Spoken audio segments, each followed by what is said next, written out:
What is going on, folk? It's NimbleThor here, and welcome to my little fantasy healing RPG. What a great name. It's a 3D autoplay game that does have small clicker and idle elements, but it isn't really your typical clicker game, and nor is it your typical idle game. For one, because we don't really progress when we close the game, which you typically do in traditional idle games.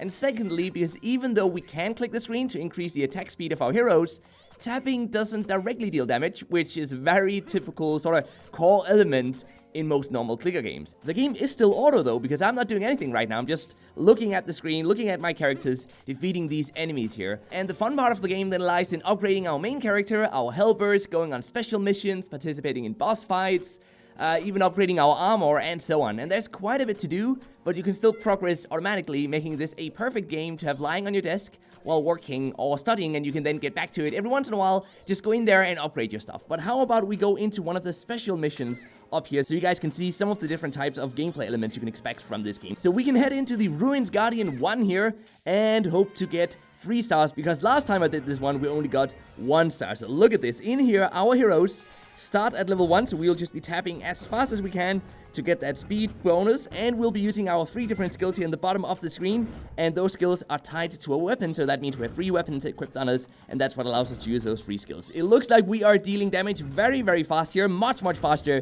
than the first time I did this. So let's see, is this enough to get 3 stars? Hopefully, fingers crossed. Let us see. 1 star, 2 star. Oh, so we probably had to do it within 100 seconds. Don't you think that's it? Or before the timer got below 100 seconds.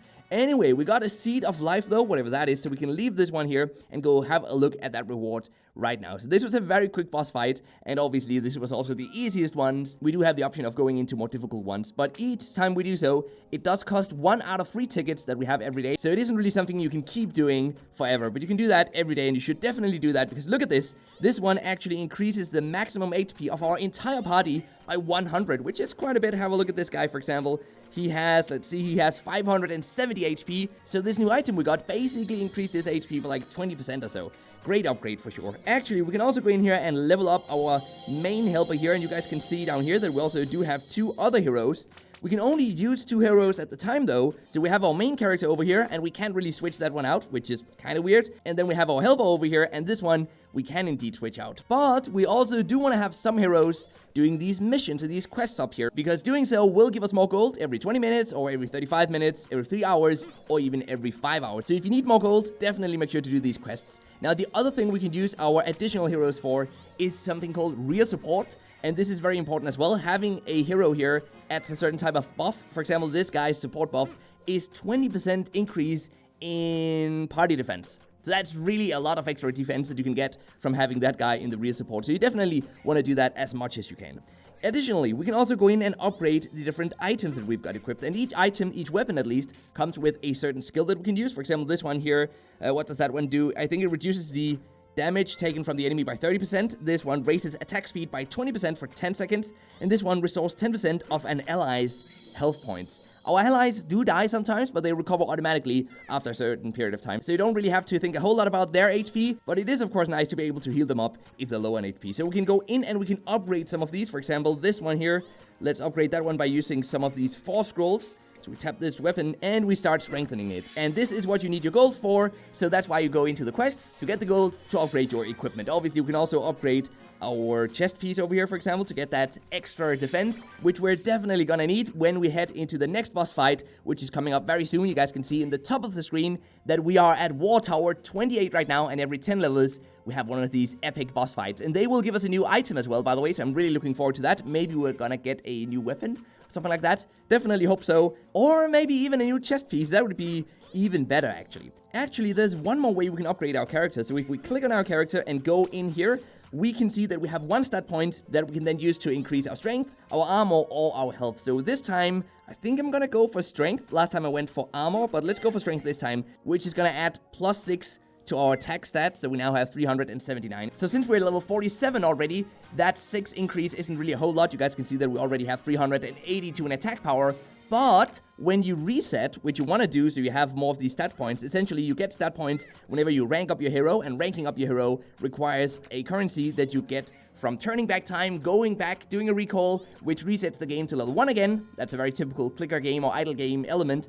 and then you have that currency that will make your character stronger, so you will progress faster the next time around. But look at this, guys. We are ready for the boss fight. We simply have to tap on that skeleton in the top of the screen. So let's click that one, and let's see what's gonna happen here. I hope it's gonna be... Oh, it's a huge green dragon. Look at that. Okay, so we have to use our skills right now. Use our skills and make sure that we have some HP potions, and we can use those as well, because we were actually getting pretty low on HP here. I wonder if we'll be able to defeat this one, guys. Look at this. Luckily, we do have 30 HP potions, and I'm gonna show you guys how you can get more of these potions very soon in the shop. And when we're in there, we'll also talk a bit about the monetization. But for now, though, let's just beat this boss. So little HP left, but now they have spawned some enemies that we have to defeat first. So let's use one more skill here. Look at this, guys. Luckily, our other unit is actually surviving quite easily. We can level him up a few more times. There we go. And come on, the last hit. Yes, there we go. Let's look at what we're gonna get as a reward from this chest. Come on, please let it be a good armor piece. Please let it be a good armor piece. What is it gonna be? We got a Dragon Slayer weapon. That's not bad. So let's go have a look at this new weapon that we just got. It's this one down here. Its special skill is raising critical attack by 20% for 10 seconds. Not really that useful, I feel like. And it's also a slow weapon, so it doesn't attack very fast. And it only has 10 in attack speed, which isn't really a whole lot. I mean, these have 8, so I guess you could argue that it's actually a 50% increase. But then it's slow. I actually don't really know how big of a difference that's gonna make. And that's one of my main issues with this game, is that we don't have any overall DPS count anywhere.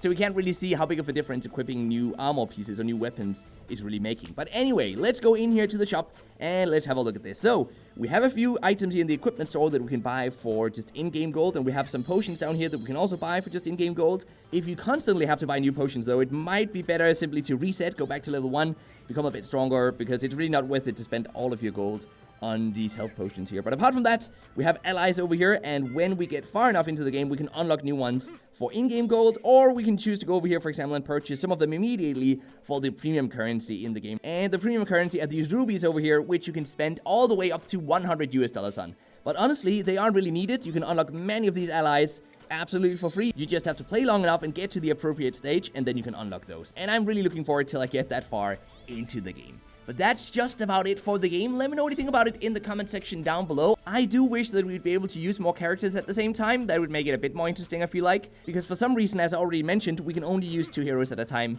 which kind of sucks, especially later on when we're gonna unlock more of them. What can we really use them for, right? Except for putting them into our rear support position, of course. Which, I mean, it's gonna give a damage increase or a defense increase, but it's not as cool as if we could actually use them in battle. And it would also be really great if this game could be played offline, because right now, it can't. You have to be online at all times to play this game, even though it feels like an offline playable game. But with that said, it's now time for the mobile gaming news of the day, which is that Codemasters, who are the developers of the PC and console games such as Dirt, Onrush, or even Formula 1, that whole series of games, in fact, and other racing games as well, they have made a partnership with NetEase, which involves creating a mobile game based off of the Codemaster IPs. So if you're a racing fan, something awesome might just be coming to a smartphone near you very, very soon from NetEase. So with that out of the way, I just really hope you enjoyed the video. If you did, you should leave a like, be sure to subscribe if you're new to the channel, share this video with a friend, and until next time, most importantly, just keep gaming, stay awesome, and I'll see you guys around.